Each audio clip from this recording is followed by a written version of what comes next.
Maintenant, nous allons passer la parole au docteur Génary, à l'équipe de chirurgie infantile de Marseille, qui traite aussi des personnes un peu plus âgées que simplement les enfants.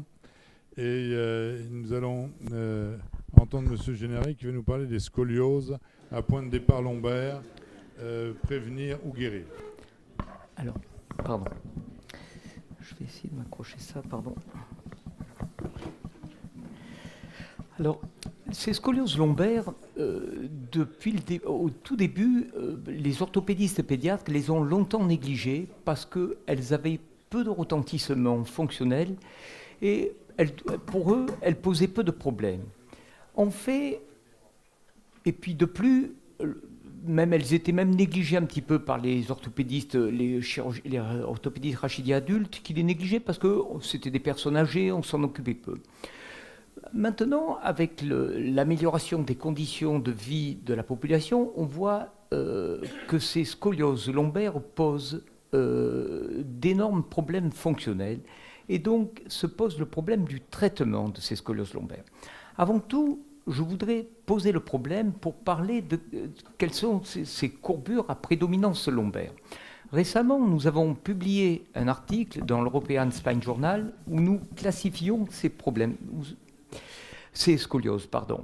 Il faut individualiser donc cette classification. Cette classification est une amélioration de la classification de King qui tient compte de la position du bassin. Il faut différencier dans les courbures à prédominance lombaire, 3 types de courbures. Les courbures K1, qui sont des courbures doubles, mais lombaires prédominantes. Des courbures K4A, qui sont des courbures thoracolombaires, mais des thoracolombaires déséquilibrées. Et des courbures K6A, qui sont de vraies courbures lombaires, par opposition aux K6B, qui sont des courbures lombosacrées. Ces courbures, K1, K4, K6A, vous le voyez, généralement la K1 c'est plutôt des courbures lombaires gauche, la K6A est plus généralement des courbures lombaires gauche, et la K4A est généralement une courbure thoracolombaire droite. Ces courbures ont toutes les mêmes caractéristiques, c'est-à-dire une vertèbre sommet qui est située généralement entre T12 et L2. Et elles ont toutes la même histoire naturelle. Par opposition aux courbures thoraciques, dans les courbures thoraciques, l'évolution est toujours la même. C'est la courbure thoracique, au début, se fait une déformation avec dans le profil une perte de la syphose et une évolution en dos plat, voire dos creux, et une rotation et enfin une inclinaison. Mais cette évolution de la courbure thoracique se fait est terminée lorsque le patient arrive au-delà de Risser 3, c'est-à-dire avant la fin de la maturité osseuse, l'évolution est terminée. Il n'en est pas de même pour les courbures lombaires. La courbure lombaire, au tout début, pendant la période pubertaire, il n'y a pas de modification du profil. Il s'effectue une ballonisation. Et voyez là, ce qui est inscrit en jaune, c'est l'évolution pendant la période pubertaire, et en rouge, l'évolution à l'âge adulte. Donc, ça ne finit pas à maturité osseuse, cette évolution des courbures lombaires se poursuit toujours, même à l'âge adulte. Vous voyez, le jaune, c'est l'adolescence, et le rouge, c'est la phase adulte. Cette évolution se fait toujours vers une dislocation rotatoire qui siège à l'étage L3, L4, mais également à l'étage L4, L5. Voyez ici différents exemples de ces courbures. Voyez à gauche une courbure de type K1 à l'âge de 18 ans, et voyez l'évolution qu'elle va donner avec plus de 20 ans. Voyez cette courbure à l'âge de 45 ans, ce qu'elle est devenue, cette évolution absolument importante avec ces problèmes de dislocation rotatoire. Voici une autre courbure. Vous voyez là, cette courbure de type K6A, l'évolution on pourrait dire, bon, ben, la courbure a peu progressé, mais par un processus de dislocation rotatoire, de destruction des disques intervertébraux, cette courbure est devenue très douloureuse et, et insupportable. Voici un autre exemple, là, il est quasiment historique. Vous voyez cette fillette à l'âge de 13 ans, en 1933, elle n'avait pas été radiographiée pour un problème de scoliose, mais pour un problème de digestif. Elle avait gardé cette radio où on trouvait cette petite courbure lombaire. Et vous voyez cette évolution sur plus de 60 ans. Vous voyez à l'âge de 75 ans, cette évolution absolument catastrophique de cette courbure qui, à l'âge de 13 ans, était tout à fait minime et on pouvait penser qu'on pouvait complètement la négliger et qui a évolué vers même une sténose du canal lombaire. Alors, guérir ces courbures, ça s'adresse à des patients adultes. Adultes, nous avons une série de patients adultes, de 21 patients, beaucoup de femmes, avec un âge moyen de plus de 60 ans, tous présentaient une dislocation rotatoire avec un déséquilibre aussi bien dans le plan frontal que dans le plan sagittal. Tous présentaient des lombalgies très invalidantes avec même des sténoses du canal lombaire. Ils ont donc été opérés tous par voie postérieure avec un redressement arthrodèse. L'instrumentation s'est étendue vers le haut et vers le haut, on s'est attaché à ponter la syphose thoracolombaire et donc l'instrumentation parfois est remontée jusqu'en T4, T5 ou alors si on pouvait s'arrêter au niveau de T11 pour ponter cette syphose thoracolombaire. Elle descendait généralement vers L5, on a essayé de limiter au maximum la prise sacrée. Ces prises sacrées donnent souvent des difficultés, avec des difficultés de pseudarthrose. Et vous voyez, dans cette série, il y a seulement 2 patients pour lesquels on est descendu jusqu'au sacrum. Mais dans tous les cas, même lorsqu'on s'arrêtait sur L5, on faisait toujours un avivement des articulaires lombosacrés et en mettant une greffe dans cette région sans instrumenter pour arriver à diminuer la mobilité de la charnière lombosacrée. Les complications, vous voyez qu'elles ont été importantes. Vous voyez, il y a eu des complications infectieuses, il y a eu 14% de complications infectieuses, 3 complications, dont une neuroencéphalite qui a failli emporter la patiente. Des complications avec des reprises, des désinsertions de matériel, aussi bien par des vis que par des crochets. Il n'y a pas eu de complications neurologiques. Les résultats, vous voyez, le recul moyen, il restait quand même, il faut noter qu'il y avait resté chez ces patients des douleurs soit de la région lombosacrée, soit de la région sacroiliaque. Il y avait quasiment un patient sur 2 qui présentait des douleurs lombaires basses résiduelles. On a pu à peu près rétablir l'équilibre frontal et l'équilibre sagittal. Pas toujours, mais on a essayé de s'y en approcher. L'index de satisfaction, regardez, il y a quand même un index de satisfaction. On ne peut pas dire que 16 patients sur 20, 21, ce soit formidable. Il y a pas, quand même 5 patients dans cette série qui n'étaient pas satisfaits de leur chirurgie. Par contre, lorsqu'il y avait une sténose du canal lombaire, là, on a pu résoudre le problème. Il y a eu une disparition, une amélioration chaque fois du périmètre de marche.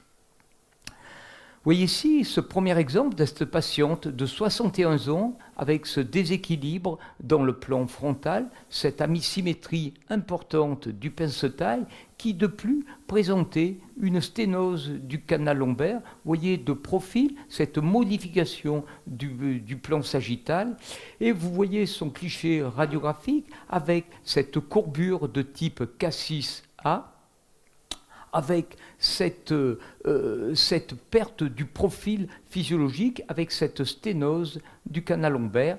On l'a instrumenté jusqu'en T11. Vous voyez, regardez, ça peut paraître satisfaisant. De face, on a quand même pu restaurer un équilibre dans le plan frontal et lui redonner un certain équilibre sagittal.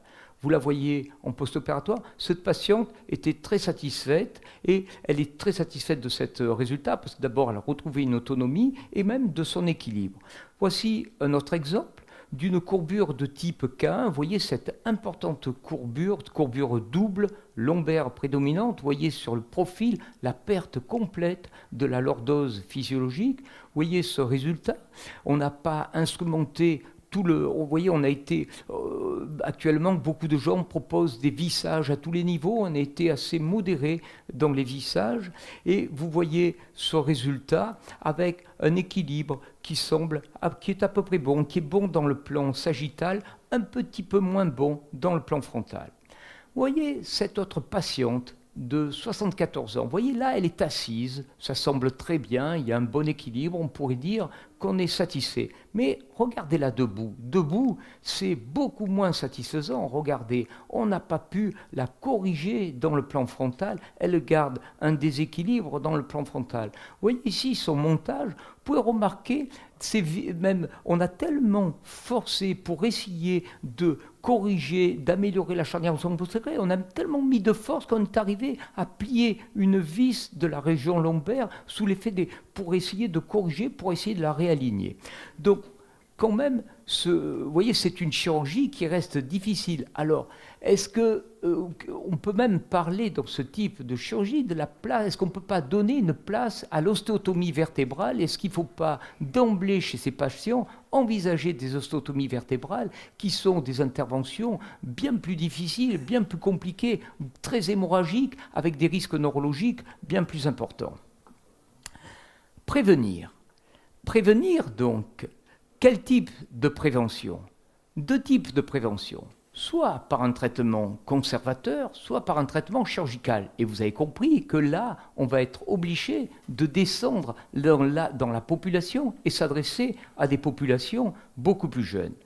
Le traitement conservateur. Ce traitement conservateur, Charles Picot de Lyon en avait parlé dans les années 70, et il avait remarqué que quelle que soit l'angulation de départ, on avait toujours le même type de courbe. C'est-à-dire, si vous regardez ces courbes, si on part pour des angulations importantes de plus de 40-50 degrés, on corrige au début, mais en fin de traitement, on se retrouve à peu près avec la même angulation. Donc, l'idée, c'est d'abaisser le plus bas possible cette angulation. Vous voyez ici un traitement, vous voyez, c'est un patient avec un recul important. Vous voyez, en début et fin de traitement, on se retrouve à peu près avec la même angulation, mais quand même, on arrive à se rapprocher de l'option 0. Vous voyez ici, c'est encore plus net. Entre le début du traitement et la fin du traitement, on est arrivé à écraser la courbure, et vraiment, le résultat est ici satisfaisant parce qu'on peut se rapprocher de l'option 0 degré. Mais ce qu'il faut savoir, c'est que le créneau de ce traitement, il est très étroit. Il faut le commencer avant la poussée pubertaire et pour des courbures qui sont inférieures à 20 degrés. Si vous dépassez les 20-30 degrés, vous voyez ici un autre exemple, vous la voyez avant le traitement, elle a eu un traitement sérieux avec un corset plâtré flé dans un cadre EDF, et vous le voyez un an après la fin du traitement, regardez, on n'a quasiment rien gagné, même elle a continué de s'aggraver, et franchement, elle est devenue quasiment chirurgicale. Alors, la place de la chirurgie. La chirurgie, c'est une longue histoire, qui a débuté dès le début des années 70 et qui a débuté pour nous dans ce type de courbure à prédominance lobaire par une correction par voie antérolatérale. Vous voyez ici, ce traitement, c'est pas moi qui l'avais opéré, c'est un patient de Maurice Bergouin, c'est une courbure qui a été opéré par voie antérieure avec cette instrumentation de Doyer. Vous voyez, ce résultat est tout à fait satisfaisant. Vous la voyez ici, avec 18 ans de recul. Oui, sur le profil, je suis d'accord, on n'a pas une lordose, on garde un peu de syphose dans la région thoracale. Ce matériel était assez syphosant, mais quand même, vous la voyez là, le résultat esthétique est des plus satisfaisants, avec une mobilité qui est parfaitement conservée. Vous la voyez là avec 34 ans de recul. 34 ans de recul, regardez, dans les zones sous-jacentes au montage, vous voyez ce disque sous-jacent au montage est de très bonne qualité et lui donne une fonction lombaire, une fonction rachidienne tout à fait bonne. Oui, juste au-dessus, il y a un petit pincement, mais dans la zone sous-jacente au montage, il y a un disque qui reste de bonne qualité. Alors, c'est sur cette image-là où on voit mieux le disque sous-jacent au montage. Alors, ces traitements, le doyer, bien sûr, avec cet effet de syphose, a été abandonné. Aujourd'hui, les techniques se sont améliorées. Il y a des instrumentations qui permettent de redonner, de recréer une lordose de meilleure qualité. Vous voyez ici une courbure de type K1 qui a été opérée avec cette instrumentation par voie antérolatérale. Vous voyez, avec ce résultat esthétique convenable, très convenable même, puisqu'on a amélioration parfaite de la symétrie du pince-taille et une mobilité lombaire qui reste bonne. Un autre exemple, vous voyez cette courbure un peu plus modérée, cette courbure thoracolombaire, là encore, traitée par voie antérieure. Et vous voyez ce résultat cosmétique, vous la voyez en préopératoire, avec toujours cette asymétrie importante du pince-taille et cette correction et cette mobilité qui reste bonne. Encore un autre exemple d'une chirurgie par voie antérieure pour cette courbure K6A marquée avec cette correction, là encore, qui reste de très bonne qualité. Au total, nous avons fait une petite série d'un peu plus de 30 patients. D'ailleurs, nous avons publié récemment sur cette série, un article est paru dans l'European Spine Journal, sur cette série de patients opérés par voie antérieure, avec des résultats très satisfaisants, tant sur le plan de la correction de la courbure lombaire, mais une correction angulaire satisfaisante, une très bonne horizontalisation, c'est ça qui est important, horizontaliser l'espace sous-jacent au montage, pas de syphose jonctionnelle post-opératoire et restauration d'un équilibre frontal. Les complications, il n'y avait aucune complication neurologique, de rupture de vis, mais enfin, oui, on les a repris chirurgicalement, mais il n'y a pas de complications majeures. Alors, les indications sont évidentes. On a parlé de ces courbures de plus de 40 degrés. À notre avis, il n'y a pas à discuter. On a vu cette histoire naturelle. Il faut les traiter chirurgicalement et on ne doit pas discuter. Là où les indications deviennent plus limites, regardez, ces deux courbures à gauche et à droite. Ces deux courbures, vous voyez, c'est des courbures de faible, même assez faible angulation. Mais ce qui est important de noter, sur celle de gauche, vous voyez cette asymétrie du pince-taille, cette rotation sur la radio des corps vertébraux, alors que la courbure de droite, il n'y a pas d'asymétrie du pince-taille, il n'y a pas de rotation. Je pense très sincèrement qu'à gauche, on peut proposer un traitement chirurgical, alors qu'à droite, il n'y a aucune indication chirurgicale. Donc, à notre avis, l'angle de Cobb n'est pas un critère suffisant pour poser une indication opératoire. C'est le déséquilibre latéral du tronc et surtout la rotation de la vertèbre apicale qui sont des critères plus fiables pour poser une indication opératoire. Dans notre série, il y avait 9 patients qui avaient des courbures inférieures à 35 degrés et pour lesquels on a proposé un traitement chirurgical. Vous voyez que dans ces cas, on a pu proposer des traitements même relativement courts. Ça s'est limité à 4 vertèbres instrumentées. Il y a même dans la série, on a un recul assez important, on voit qu'ils ont une amélioration, une correction qui est de bonne qualité avec une restitution d'une vie quasiment normale. Alors, pourquoi ? Parce que pourquoi peut-on proposer un traitement chirurgical ? À notre avis, parce qu'on peut proposer, dans la mesure où on propose une indication par voie antérieure. Regardez, si on compare ces deux courbures, à droite et à gauche, qui ne sont pas de notre fait, mais qu'on a tirées d'une revue.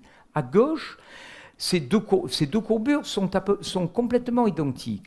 À gauche, celle de gauche a été traitée par voie postérieure, avec une instrumentation étendue sur plus de 13 vertèbres. Alors que celle de droite, elle a été opérée par voie antérieure. C'était deux courbures similaires, et l'une bénéficie d'une instrumentation sur 13 vertèbres et l'autre sur 3 niveaux. Franchement, bien sûr, il y a une thoracophrénolaparotomie, mais on peut parler presque de chirurgie mini-invasive dans ce cas. En conclusion, donc, le traitement conservateur orthopédique est efficace à condition qu'il soit fait tôt pendant la poussée prépubertaire pour des angulations inférieures à 20 degrés. L'indication du traitement chirurgical, pour nous, par instrumentation antérieure, ne pose pas de problème pour des courbures supérieures à 40 degrés. Et entre 25 et 40 degrés, l'angle de Cobb est insuffisant pour poser une indication opératoire. Il faut tenir compte de la translation latérale du tronc et de la rotation de la vertèbre apicale.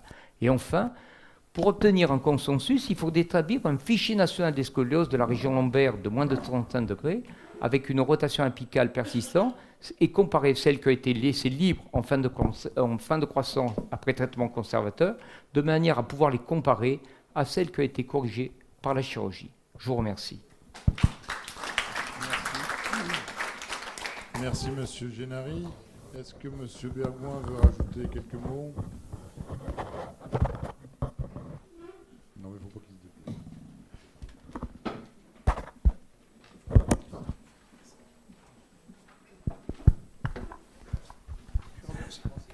Je remercie le professeur Fouetteau de me permettre d'argumenter la communication de Jean-Marie Génary. Je ne voudrais pas trop prolonger la séance et simplement dire que sa communication dépasse largement le problème chirurgical. C'est un problème de santé publique, en fait. Ces scolioses lombaires, du fait de la longévité et de la nécessité d'avoir une vie active, font qu'il y a de plus en plus d'indications chirurgicales sur des sujets très âgés dont les résultats sont très décevants. Alors face à ce problème, on peut simplement s'orienter vers un traitement préventif. Le traitement préventif par orthèse est relativement difficile parce que le créneau est très court, étant donné que si on n'arrive pas à l'option 0, pratiquement laisser une courbure de 20 degrés lombaire, c'est un mauvais résultat. Pour une scoliose thoracique, par exemple, 20 degrés serait considéré comme quelque chose de tout à fait bon. Ce n'est pas vrai pour la lombaire, car l'histoire naturelle sera la même. Alors donc, il faut à ce moment-là s'orienter vers un traitement chirurgical, quand c'est possible. Mais si on veut opérer des scolioses supérieures à 40 degrés, on peut les opérer par voie antérieure ou par voie postérieure. Par contre, si on veut commencer à opérer des scolioses qui ont simplement que 35 degrés, il faut une chirurgie qui soit le moins traumatisante possible. Et ça, c'est l'avantage de la voie antérieure. Or, aujourd'hui, il faut savoir qu'il y a une vraie controverse mondiale. Car, du fait du développement du vissage pelliculaire, il y a beaucoup de chirurgiens qui n'ont plus du tout l'habitude des voies antérieures en orthopédie dans ce type de scoliose. Et à ce moment-là, ils font des voies postérieures. Et vous avez vu que dans une publication tout à fait récente, pour deux courbures identiques, un arrivait à arthrodeser 13 vertèbres et l'autre 3. Et donc il y a un progrès très net dans cette chirurgie antérieure et cette communication est quand même un plaidoyer pour la voie antérieure pour lequel on est en train de faire une publication qui n'est pas encore parue mais qui va paraître dans l'European Spine Journal pour défendre cette voie antérieure qui est aujourd'hui moins utilisée parce que vous comprenez, la formation des chirurgiens orthopédiques, rachidiens, qui doit être neurochirurgicale, laisse peu de place pour la chirurgie viscérale, qu'elle soit thoracique ou lombaire. Je vous remercie. Merci beaucoup. Monsieur Dubousset. Oui, je voudrais remercier Jean-Marie Génary de sa présentation, car il a bien montré, en particulier pour ces toutes petites scolioses, que l'angle de Cobb ne veut rien dire. Je me bats depuis à peu près 30 ans pour dire que cet angle de Cobb ne sert à rien. Et qu'en particulier, il nous a parfaitement montré que c'est ce qui se passe dans le plan horizontal qui compte. Et en particulier cette rotation qu'il a montrée. Et remarquez que toutes les dislocations rotatoires qu'il a montrées au niveau de L3 et 4, qui sont si pénibles pour les adultes, on peut les voir tout petits avec des angles de 25 et 30 degrés. Et c'est sur ces signes qu'il faut prendre la décision opératoire et pas attendre des évolutions. Merci Jean-Marie de nous avoir rappelé ce point important du plan horizontal. Merci beaucoup.